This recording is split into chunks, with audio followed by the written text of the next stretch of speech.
अस्सलामुअलैकुम। आज political science lecture 1 है और हमने वेस्टर्न पॉलिटिकल फिलोसफी से स्टार्ट किया है। सोशल कॉन्ट्रैक्ट थ्योरीज हमने करनी है आज, जिनमें 3 फिलोसफर्स हैं, उनको हम देखते हैं। और मेरा तारुफ Ismat Shahzad, MS zoology from Punjab university. ठीक है, और हमने शुरू करना है आज सोशल कॉन्ट्रैक्चुअलिस्ट से। तो what political philosophers try to answer by their philosophies। तो ये है कि जो भी पॉलिटिकल फिलोसफर्स हैं वो करने की क्या कोशिश कर रहे हैं, अपनी फिलोसफी से किस सवाल का जवाब देने की कोशिश कर रहे हैं। तो जी सवाल है पहला कि एक स्टेट की ज़रूरत क्यों पड़ती है। ठीक है, दूसरा सवाल ये कि ये किस तरह वजूद में आई है। तीसरा सवाल ये कि आप कब तक स्टेट को ओबे कर सकते हैं और वो क्या कंडीशंस हो सकती हैं कि आप स्टेट को ओबे करना छोड़ दें। ठीक है, तो हमारे पास पहले मतलब सोशल कॉन्ट्रैक्चुअलिस्ट्स में कौन कौन लोग हैं? Thomas Hobbes, John Locke and Jean Jacques Rousseau. हमने इन तीनों को पढ़ना है आज। Thomas Hobbes and his social contract theory. He is Thomas Hobbes. ठीक है, इनकी लाइफ क्या थी? ये इंग्लैंड में पैदा हुए 1588 में और एक पुअर फैमिली से बिलोंग करते थे, लेकिन ऑक्सफोर्ड यूनिवर्सिटी में पढ़े हैं क्योंकि इनके एक अमीर अंकल इनसे बहुत मोहब्बत करते थे और ये जानते थे कि इनके अमीर अंकल ये जानते थे कि जो हॉब्स जो है वो इनमें कोई बात है जो बहुत ज़्यादा डिफरेंट है दूसरे लोगों से। नेक्स्ट, जब ये ऑक्सफोर्ड यूनिवर्सिटी से पढ़ गए तो इन्हें एक प्रिंस का टीचर बनना पड़ा। तो नॉर्मली ये मोनार्की के फेवर में रहे थे। सिविल वॉर का टाइम था, इन्होंने देखा अपनी ज़िंदगी में अनस्टेबल कंडीशन थी और फिर इन्होंने देखा कि इनलाइटनमेंट आई है। तो हम देखते हैं कि ये जो सारा सिनेरियो है ना, इनकी सोशल कॉन्ट्रैक्ट थ्योरी के अंदर मौजूद है। ओके, ये न्यूटन और गैलीलियो से बहुत ज़्यादा इंस्पायर्ड थी, बहुत ज़्यादा। जिस तरह उन्होंने मतलब एनलाइटनमेंट के टाइम में कुछ साइंटिफिक थ्योरीज एंड फिलोसफीज पेश की थी ना, उससे पहले ये चीज़ें नहीं चलती थी। ज़्यादातर चर्च ने जो कह दिया वो बात मान ली, लोग सोचते समझते नहीं थे। बादशाह का भी बहुत ज़्यादा होल्ड था हर चीज़ के ऊपर। इवन के जो है वो ज़मीन जो है वो सूरज के गिर्द घूमती है। पहले ये कंसेप्ट था कि सूरज जो है ना वो सब, सूरज के अलावा बाकी जितने प्लैनेट्स हैं, स्टार्स, वो सब ज़मीन के गिर्द घूमते हैं, ज़मीन सबका मरकज़ है। लेकिन गैलीलियो हैं, इन्होंने कहा था कि जी ये नहीं है, सन के गिर्द सब चीज़ें घूम रही हैं हमारे सोलर सिस्टम में। तो गैलीलियो को फांसी देने की भी कोशिश की थी। सही। तो उस टाइम पे ये था कि साइंटिफिक बातें करने वालों को पागल समझा जाता था, उनकी बातों को माना नहीं जाता था। लेकिन थॉमस हॉब्स इनसे बहुत ज़्यादा इंस्पायर्ड थे कि वो एक तरीके को फॉलो करके अच्छी कंक्लूजन पे पहुंच रहे हैं जो कि बहुत ज़्यादा रियलिटी से नज़दीक है। तो इन्होंने भी ना इसी तरह का कुछ पॉलिटिकल फिलॉसफी देने की कोशिश की। जो इनकी सिविल वॉर का टाइम चल रहा था और फिर अनस्टेबल कंडीशन थी, तो इन्होंने कोशिश की कि जी ये बताएं, थॉमस हॉब्स बताना चाह रहे थे कि इसका हल क्या हो सकता है और ये कहाँ से शुरू हुआ। तो पहले पॉलिटिकल फिलोसफर हम इन्हें कह सकते हैं, मतलब प्लेटो और एरिस्टोटल के बाद मॉडर्न टाइम्स के पहले पॉलिटिकल फिलोसफर हैं। ठीक है, मॉडर्न पॉलिटिकल फिलोसफी के इनकी बुक है लेवियाथन जो उन्होंने लिखी और जिसमें उन्होंने अपनी थ्योरी पेश की है और 1679 में इनकी डेथ हो गई। ये है जी इनकी किताब, सोशल कॉन्ट्रैक्ट थ्योरी इस किताब में से है। अच्छा, फिलोसफी ऑफ हॉब्स क्या है? अब हम देखते हैं कि फिलोसफी के एलिमेंट्स क्या हैं। पहला है स्टेट ऑफ नेचर, जो इन्होंने बताने की कोशिश की है अपने फिलोसफी में। नेक्स्ट, स्टेट ऑफ नेचर के बाद सोशल कॉन्ट्रैक्ट थ्योरी की ज़रूरत क्यों पेश आई। देन फीचर्स क्या थे इस कॉन्ट्रैक्ट के। लास्ट में ओरिजिन ऑफ द स्टेट कैसे हुआ। तो स्टेट ऑफ नेचर सबसे ज़्यादा बिगनिंग का जो टाइम पीरियड है ना, उसे स्टेट ऑफ नेचर कहते हैं, जिसमें इंसान ने कोई स्टेट नहीं बनाई थी, ना वो सोसाइटीज़ बना के रह रहा था, बस नेचर में जंगलों में जैसे वो रह सकता था वो रह रहा था अपने माहौल में। ठीक है, कोई पॉलिटिकल अथॉरिटी वहाँ मौजूद नहीं थी। तो इंसान ए पॉलिटिकल था उस टाइम पे, ए सोशल था, लेकिन बहुत ज़्यादा जुगरालू था, कर्ल सब था, सेल्फिश था, बस अपने बारे में सोचता था, लेकिन ज़हीन था, रैशनल था, अक्लमंद था। इंसान की खूबी थी ना ये, सारी बुराइयां थी, सिर्फ ये खूबी थी। इंसान के कुछ नेचुरल राइट्स भी थे, जिनमें से एक नेचुरल राइट जो था वो सेल्फ प्रिजर्वेशन का राइट था। मतलब काफी सारे राइट्स थे, लेकिन एक राइट सेल्फ प्रिजर्वेशन का था। इंसान जो है ना सेल्फ प्रिजर्वेशन वाले राइट के नाम पे ना कुछ भी कर सकता था, इवन के किसी को कत्ल भी कर सकता था। आज भी जैसे कोर्ट वगैरह में मुकदमा चल रहा हो किसी कत्ल का, तो अगर कोई इंसान कहता है कि मैंने अपने बचाव के लिए इसे मारा है, तो उसको बरी कर दिया जाता है, क्योंकि अपने बचाव के लिए इंसान जो है ना वो फिर कोई भी स्टेप ले सकता है। तो हॉब्स भी यही कह रही है। फिर इंसान के सिर्फ दो ही मोटिव्स थे जिनकी वजह से वो कोई काम करता था, एक था डिजायर, कुछ ख्वाहिश हासिल करने की, ठीक है। दूसरा अवर्जन, किसी ऐसी चीज से दूर जाने की जो उसे बुरी लगती है या उस चीज के पास नहीं जाना चाहता। तो ये दो मोटिव थे जो इंसान की जिंदगी को ड्राइव कर रहे थे, ठीक है। और उस टाइम पे जो लोग थे ना उनकी डिफरेंट डिफरेंट स्ट्रेंथ्स थे इन दो मोटिव्स को अचीव करने के लिए, डिफरेंट डिफरेंट स्ट्रेंथ्स थी। तो और डिफरेंट डिफरेंट क्वालिटीज थी, ठीक है। हो सकता है कि कोई बहुत ज़्यादा ज़हीन इंसान हो और अपनी दिमाग से, अपनी जहानत से, अपनी अक्लमंदी से मसाइल के हल निकाल सकता हो, लेकिन बहुत ज़्यादा पावरफुल ना हो, ठीक है। ये उसकी क्वालिटी है, जहानत। लेकिन दूसरी तरफ पे एक आदमी ऐसा भी हो सकता है हल्क की तरह, जो कि बहुत ज़्यादा पावरफुल है लेकिन दिमाग नहीं काम करता उसका, ठीक है। तो ये उसकी पावर है। तो एक के पास क्या है, जहानत, दूसरे के पास क्या है, ताकत, जिस्मानी ताकत। तो डिफरेंट क्वालिटीज, डिफरेंट स्ट्रेंथ थी, जिनकी वजह से वो इन मोटिव्स को अचीव करने की कोशिश कर रहा था। अब हॉब्स कह रहे हैं जी स्टेट ऑफ नेचर में ना रिसोर्सेज लिमिटेड थे। जब रिसोर्सेज लिमिटेड हो जाते हैं ना कहीं भी, तो कंपटीशन अराइज हो जाता है, क्योंकि सरवाइव तो करना है ना, और सरवाइव इन नेचुरल रिसोर्सेज के बगैर मुमकिन नहीं है। ओके, फिर क्या कह रहे हैं कि इस कंपटीशन की वजह से ना chaotic conditions अराइज हो गई, लड़ना शुरू कर दिया लोगों ने आपस में। और जी मोरालिटी का तो कोई कंसेप्ट ही नहीं था, लॉ भी नहीं था, जस्टिस भी नहीं था। तो जिसका दिल कर रहा था, जिसका गला काट रहा था। लेविएथन में कह रहे हैं स्टेट ऑफ नेचर के हवाले से कि state of nature is a war of every man against every man. हर कोई दूसरे के खिलाफ लड़ा, in which life of a man is solitary, poor, nasty, brutish and short. तो स्टेट ऑफ नेचर की बहुत ज़्यादा डार्क पिक्चर डिपिक्ट की है। इसमें वो कह रहे हैं कि इंसान बहुत तन्हा था और बहुत ज़्यादा मस्कीन था, उसके पास कुछ भी नहीं था, और उसकी लाइफ भी बहुत शॉर्ट थी। कोई भी आके उसे कभी भी कत्ल कर सकता था किसी भी चीज़ के पास, मतलब किसी भी चीज़ के लिए। सोशल कॉन्ट्रैक्ट थ्योरी, मतलब सोशल कॉन्ट्रैक्ट की ज़रूरत क्यों पेश है फिर इंसान को ऐसे रह रहा था। तो it was needed because in following reason के इस वजह से हुआ कि इंसान में हर बुराई तो थी, लेकिन एक अच्छाई तो थी, एक खूबी तो थी कि वो रैशनल था। उसे पता था कि मैं इस कंडीशन में नहीं रह सकता, ना मेरी औलाद इस कंडीशन में बढ़ सकती है। वो इन क्योटिक कंडीशन से निकलना चाहता था और अपनी मतलब तर्ज जिंदगी को बेहतर बनाना चाहता था। तो इंसान ने सोचा कि किया क्या जाए, उसने सोचना शुरू किया। वो हर वक्त अपनी प्रॉपर्टी, फैमिली, लाइफ, हर चीज के लिए फेयरफुल था, ठीक है। उसके पास जो भी चीज मौजूद है कोई दूसरा आके छीन के ले जाए उससे, और अगर वो ना लड़ सके तो, उसको कोई कत्ल कर जाए तो, वो परेशान था, ठीक है। उसकी रैशनैलिटी ने उसे बताया कि भाई एक काम तो कर सकते हो ना, सबको बुलाओ, सबको जमा करो और एक कॉन्ट्रैक्ट कर लो सबके साथ, तो आपकी ज़िंदगी आसान हो जाएगी, सेफ हो जाएगी। आप कॉन्ट्रैक्ट कर लो कि मैं तुम्हारी जान नहीं लूँगा तो मेरी जान ना लो, मैं तुम्हारी प्रॉपर्टी नहीं छीनूंगा तो मेरी प्रॉपर्टी ना छीनो, ठीक है। तो उसने ये कॉन्ट्रैक्ट कर लिया। सोशल कॉन्ट्रैक्ट के फीचर्स क्या हैं?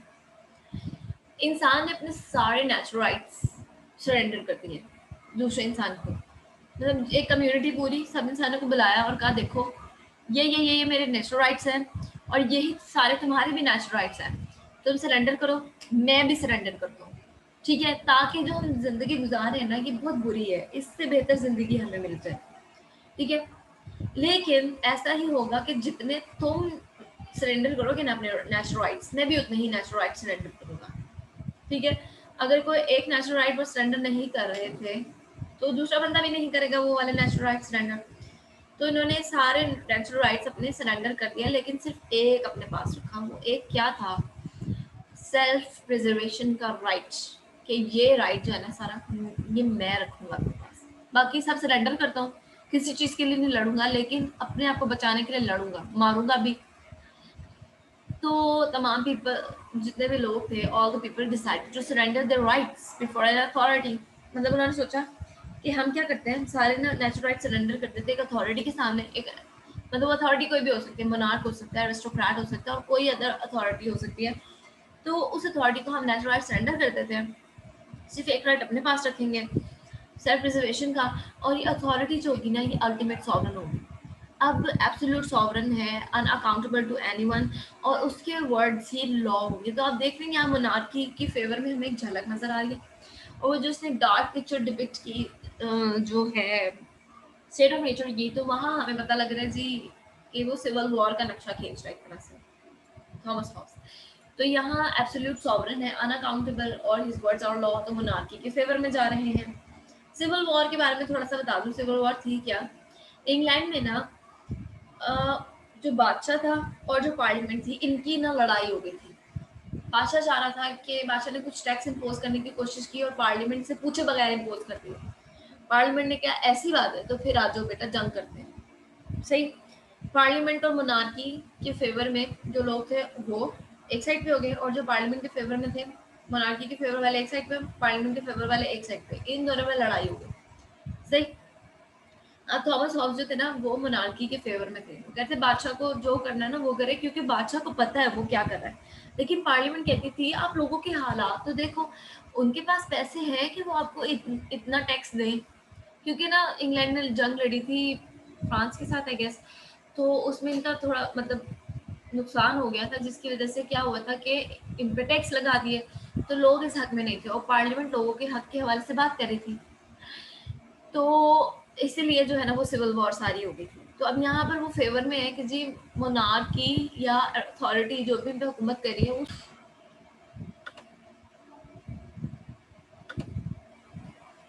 अच्छा, फिर क्या हुआ कि जी लोग मतलब सॉवरन कब तक सॉवरन रह सकता है, तो सॉवरन सिर्फ तब तक ही सॉवरन रह सकता है जब तक वो लोगों की जो लाइफ है उसको थ्रेट ना करे। ठीक है। जैसे कि मैंने बताया कि अगर वो लोगों को खुद ही मारने लग जाए, लोगों ने अपने पास एक राइट रखा था ना सेल्फ प्रिजर्वेशन का, अगर वो सॉवरन ही लोगों की लाइफ को थ्रेट कर रहा है, उनको मारने की कोशिश कर रहा है, तो फिर तो सोशल कॉन्ट्रैक्ट में जो मतलब जिससे वो बचना चाह रहे थे वही शुरू हो गया। तो फिर सॉवरन को हटा दें, फिर सॉवरन को हटाया जा सकता है। अदरवाइज सॉवरन सॉवरन ही रहेगा। सॉवरन ने क्या काम करना है, सॉवरन ने सारे काम करने, लॉ भी बनाएगा, स्टैंडर्ड्स भी सेट करेगा, और लॉ इम्प्लीमेंट भी करेगा। मतलब एग्जीक्यूटिव, जुडिशरी और पार्लियामेंट सबके काम सॉवरन कर रहे हैं। क्रिटिसिज्म क्या आता है हमारे पास हॉब्स को लेके, कह रहे हैं कि जी ये बेसलेस कंसेप्ट है।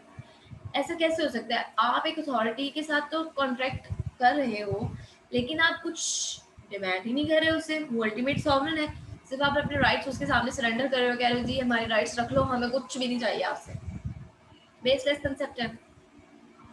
डार्क पिक्चर है स्टेट ऑफ नेचर की, क्योंकि man is a social animal. तो वो इतना सेंसिटिव और मतलब इनसेंसिटिव और ब्रूटल कैसे हो सकता है कि उससे फर्क ही नहीं पड़ा, कोई इंसान को वो मार रहा है। नेक्स्ट क्या है, यूनिलैटरल कॉन्ट्रैक्ट है। अब देखिए, आप लोगों ने खुद एक कम्युनिटी को बुलाया और उनके सामने बैठ के डिस्कशन कर ली कि भाई हम ये करते हैं, और ना हम एक बंदे के पास जाते हैं, उसको कहते हैं भाई हमारे सारे राइट्स तुम रख लो। उस बंदे से कॉन्ट्रैक्ट नहीं किया, खुद ही कॉन्ट्रैक्ट कर लिया, और अपने राइट्स जो है ना उसको सरेंडर कर दिए, और कुछ डिमांड ही नहीं किया। बेस्ट मतलब यूनिलैटरल कॉन्ट्रैक्ट है। नेक्स्ट क्या है, एब्सोल्यूटिज्म। अब सॉवरन के पास इतनी पावर है, या मोनार्की के पास इतनी पावर है, ठीक है, तो ऐसा है कि जब इतनी पावर एक हाथ में आ जाती है ना, वैसे डिस्पॉटिक हो जाता है। ठीक है। मोनार्क के अल्फाज ही जो है वो लॉ है, और लोगों को उसे ओबे करना है। और क्या नाम है उसका, सॉरी आई फॉरगॉट, मैं क्या कह रही थी, आई फॉरगॉट। ठीक है, वो थ्रेट करने लग जाएगा लोगों की लाइफ को। मतलब ये नेचुरल है कि आप किसी वो अगर बंदा किसी को अकाउंटेबल ही नहीं है अपने कामों के लिए, तो वो उस पर जब कोई चेक एंड बैलेंस ही नहीं है, तो वो कैसे किसी की लाइफ की हिफाजत करेगा। और फिर अजीब है ना कि जब वो लाइफ की हिफाजत नहीं कर रहा, तो आपकी लाइफ को थ्रेट कर रहा है, तो आप उसको जो है वो ओबे करना छोड़ सकते हैं। समटाइम्स ऐसे होता है कि कोई डायरेक्टली थ्रेट नहीं कर रहा होता, इनडायरेक्ट थ्रेट कर रहा होता है, तो फिर क्या करें। नेक्स्ट क्या है, गवर्नमेंट और स्टेट में कोई डिफरेंस था ही नहीं, ठीक है। वन कॉन्ट्रैक्ट जो है उसी ने क्या किया है कि स्टेट और गवर्नमेंट दोनों को बना दिया है, ठीक है। स्टेट और गवर्नमेंट दोनों एक ही कॉन्ट्रैक्ट से अराइज हुए हैं, कोई डिफरेंस ही नहीं है। फिर नेक्स्ट क्या कह रहे हैं कि जी स्टेट की एग्जिस्टेंस जो है वो इंडेंजर्ड में चली जाएगी। अगर जैसे हमने कहा कि सारे लोगों ने बैठ के बात की कि जी हम सारे अपने राइट सरेंडर करते हैं, इस शर्त पे कि आप सब भी जितने लोग हैं सबके सब सरेंडर करो। तो अगर कोई एक इंसान जस्ट लाइक मी, मैं कहूँ कि भाई मैं नहीं अपने राइट सरेंडर करती, मैंने नहीं रहना, तो कॉन्ट्रैक्ट खत्म, तो सारे भी अपने राइट्स अपने पास वापस ले लेंगे, कॉन्ट्रैक्ट खत्म। और कॉन्ट्रैक्ट को जब हमने लीव किया तो स्टेट भी खत्म, ठीक है, स्टेट भी खत्म हो जाएगी, तो स्टेट का जो है ना इंडेंजर्ड में चला जाएगा। हिस्टोरिकल प्रूफ भी नहीं मिलता। ऑब्वियसली उस टाइम पे कौन मौजूद था जो किताबें लिख लिख के बताता कि जी ऐसा हुआ है बिगनिंग में। नेक्स्ट क्या है, जॉन लॉक, जॉन लॉक और उसकी फिलॉसफी। अब ये क्या है, ये जी जॉन लॉक है, इनकी लाइफ देख लेते हैं हम। इंग्लैंड में पैदा हुए थे 1632 में, और ऑक्सफोर्ड यूनिवर्सिटी से इन्होंने मेडिसिन पढ़ी है, डॉक्टर थे, फार्मासिस्ट थे। इन्होंने क्या टाइम पीरियड देखा है, चेंजिंग टाइम पीरियड देखा है, एक अच्छा वक्त देखा है। सिविल वॉर खत्म हो गई थी, ठीक है, और मतलब रिपब्लिकन गवर्नमेंट बन गई थी इंग्लैंड में, और फिर उसके बाद ग्लोरियस रेवोल्यूशन आया, एक अच्छा टाइम देखा। और इनकी फिलॉसफी में हम ये बात देख सकते हैं। अब बात मैंने पीछे बताया हॉब्स के टाइम में कि जो है वो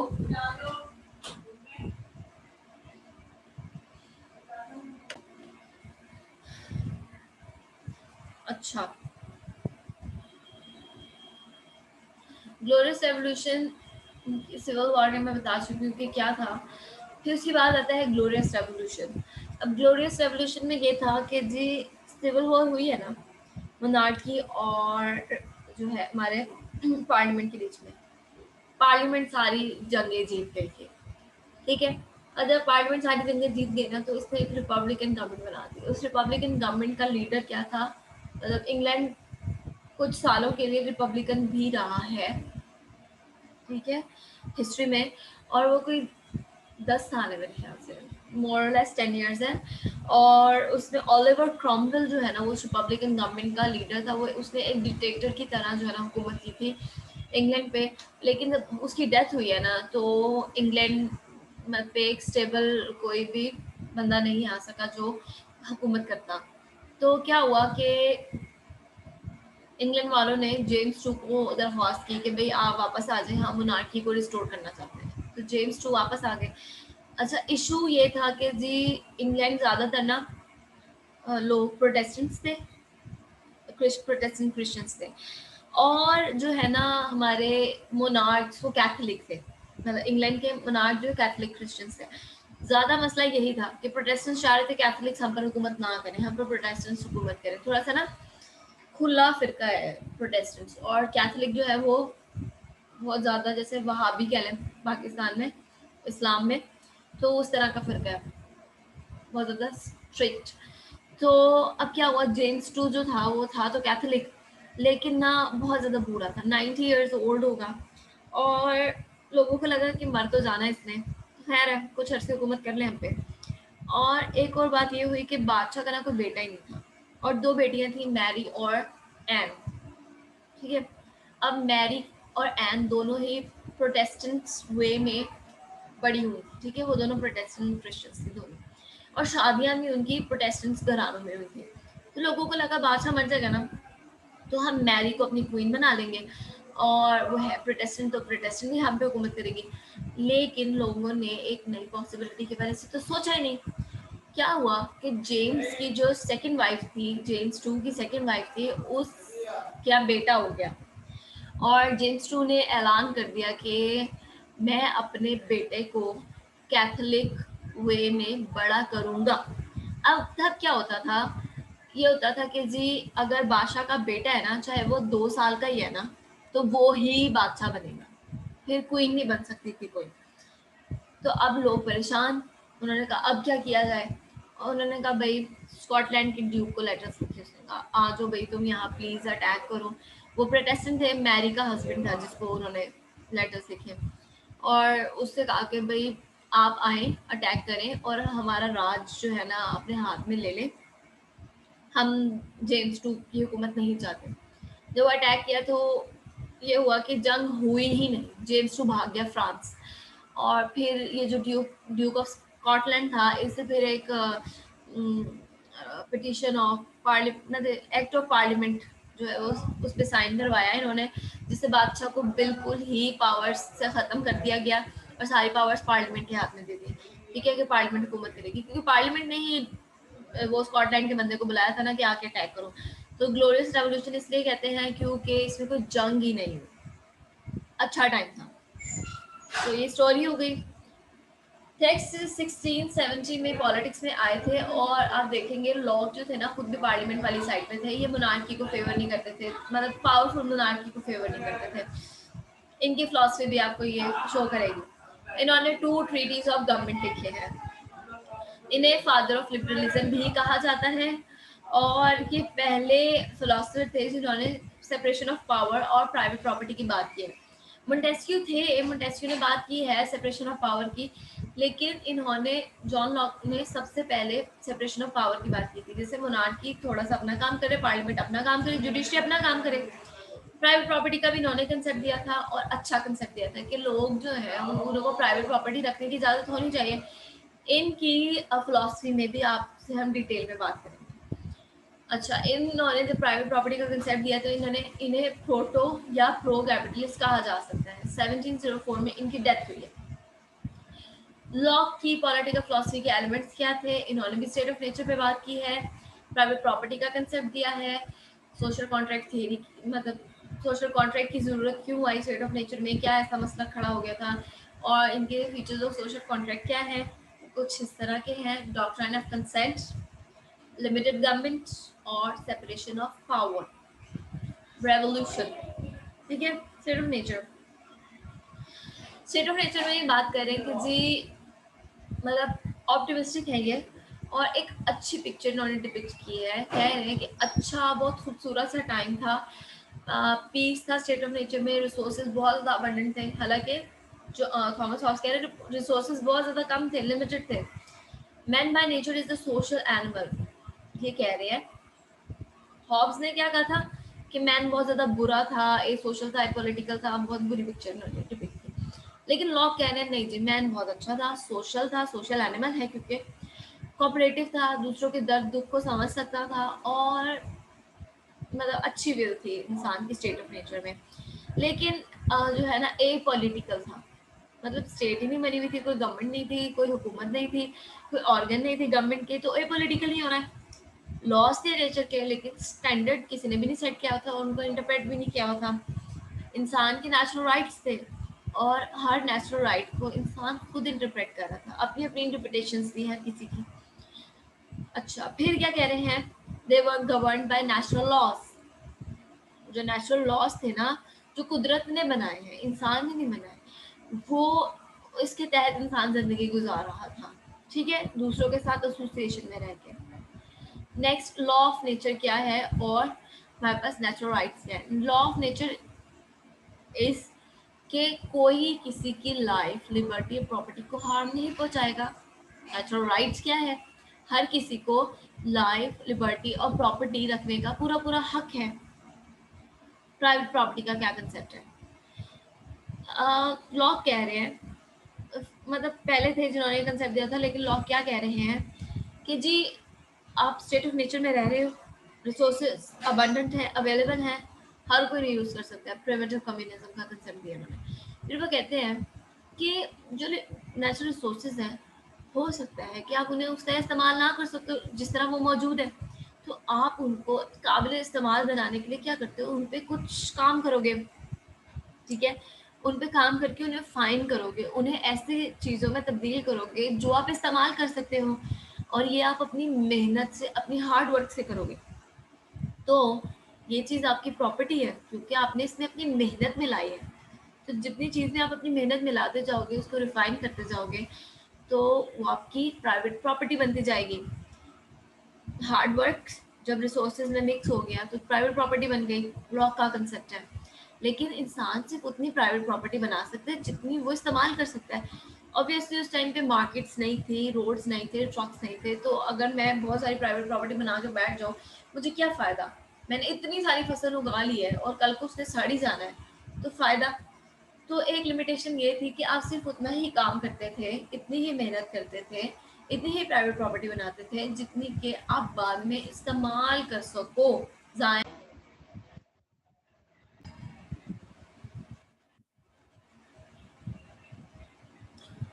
अच्छा, तो प्राइवेट प्रॉपर्टी पे यही एक लिमिटेशन थी।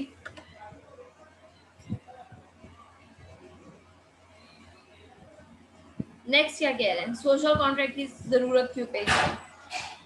अब देखिए, सेट स्टैंडर्ड्स नहीं थे, लॉ इंटरप्रेट करने के लिए कोई बॉडी मौजूद नहीं थी, तो हर कोई अपने लॉ खुद इंटरप्रेट कर रहा था, जिसकी वजह से मसले पड़ रहे थे, ठीक है? अब इसके बाद क्या, कोई स्टैंडर्ड नहीं था, मसले बढ़ रहे थे। अब कोई अथॉरिटी तो चाहिए थी ना जो कि लॉज को इंटरप्रेट करती, और कोई अथॉरिटी चाहिए थी जो लॉज को इंटरप्रेट करती, क्योंकि कोई अथॉरिटी मौजूद नहीं थी, इसलिए क्या होता था कि हर कोई ब्रीच कर सकता था उनको, ठीक है? तो अगर कोई इस नेचुरल लॉ को ब्रीच करता, ठीक है, तो इश्यूज अराइज होते हैं। अब कोई बीच में जुडिशरी भी नहीं थी जो ये कर सकती कि दो लोगों का जब मसला पड़ा है तो उसको हल करती, ठीक है? तो no authority was present to execute the laws, so if anyone breached national law, then issues resulted। अपने मसलों में लोग खुद ही एग्जीक्यूटर थे, खुद ही जज थे, तो डिसीजन मेकिंग इम्पार्शल हो जाती थी। मैं अपने हक में ऑब्वियसली फैसला करूंगी अगर मेरा किसी के साथ मसला क्रिएट हुआ है, और वो बंदा अपने मसले में अपने आप को आगे रखेगा कि भाई नहीं नहीं, मेरे हक में फैसला होना चाहिए, मैं दुरुस्त हूँ। तो यहाँ माइन और दाइन का कंसेप्ट जब स्टार्ट हो जाता है तो इश्यूज क्रिएट होते थे, इंसिबिलिटी आ गई। लोगों ने देखे कि यार झगड़े तो रोज रोज बढ़ते ही चले जा रहे हैं, तो हमें कॉन्ट्रैक्ट करते हैं। अब कॉन्ट्रैक्ट क्या था, लोगों ने आपस में कॉन्ट्रैक्ट किया और एक पॉलिटिकल कम्युनिटी बना दी, ठीक है? वो पॉलिटिकल कम्युनिटी आप समझ सकते हो कि पार्लियामेंट होगी। अब इस पॉलिटिकल कम्युनिटी का क्या काम था, एक एग्जेक्टिव को अपॉइंट करना, एक गवर्नमेंट को अपॉइंट करना, ठीक है? एग्जेक्टिव प्लस उसकी कैबिनेट को अपॉइंट करना, ऑब्वियसली पार्लियामेंट ही काम करती है, ठीक है?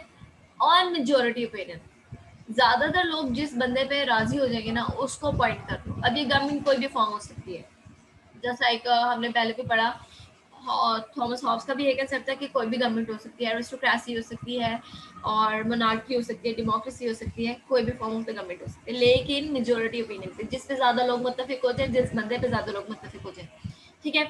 अब ये जो गवर्नमेंट है ना, ये लोगों की विल के मुताबिक काम करेगी। अगर लोग अग्री नहीं हो रहे किसी एक चीज पे तो उसको छोड़ दिया जाएगा, ठीक है? लोग ही सॉवरन है, ठीक है? और सॉवरन जो है, मतलब लोग सॉवरन है, वो गवर्नमेंट या वो अथॉरिटी सॉवरन नहीं है। और लोग जो है ना अकाउंटेबल हैं, सॉरी, गवर्नमेंट जो सॉवरन, मतलब जो आपने एक गवर्नमेंट बनाई है ना, सॉरी यहाँ पे गवर्नमेंट लिखना था, सॉवरन लिख रहा था। गवर्नमेंट जो है ना वो अकाउंटेबल है लोगों को, अपने एक्शंस के लिए, अपने जो भी वो काम कर रही है उनके लिए वो लोगों को अकाउंटेबल है, वो मतलब जवाब देगी, मैंने ये किया, मैंने क्यों किया। गवर्नमेंट के क्या फंक्शंस हैं, गवर्नमेंट के तीन फंक्शंस हैं, वही बात, legislature, executive, judiciary. Law making का काम, लॉ इम्प्लीमेंटेशन का काम, और लोगों के अफेयर्स को वॉच करना, ठीक है, उनमें जो भी मसले मसाइल पैदा हो रहे हैं उनको रिजॉल्व करना। ठीक है, वो जो पॉलिटिकल कम्युनिटी बनी है वो लॉ मेकिंग करेगी, जो आपने एग्जेक्टिव को इम्प्लीमेंट किया मतलब सॉरी बनाया है वो एग्जेक्टिव का काम करेगा, लॉ इम्प्लीमेंटेशन का काम करेगा और जुडिशरी डिसीजन मेकिंग करेगी लोगों के बीच में। गवर्नमेंट का काम ये है कि वो लोगों की लाइफ, लिबर्टी और प्रॉपर्टी जिसका राइट उसको नेचुरली दिया गया है उसको प्रोटेक्ट करेगी। डॉक्ट्रिन ऑफ कंसेंट क्या है? ये लॉ का स्पेशल कंसेप्ट है। हम देखते हैं वो कह रहे 3 तरह की कंसेंट हो सकती है, सॉरी 2 तरह की कंसेंट हो सकती है। एक है फॉर्मल कि मैं अपने मुंह से कहूँ हाँ जी मैं इस कॉन्ट्रैक्ट का पार्ट बनना चाहती हूँ।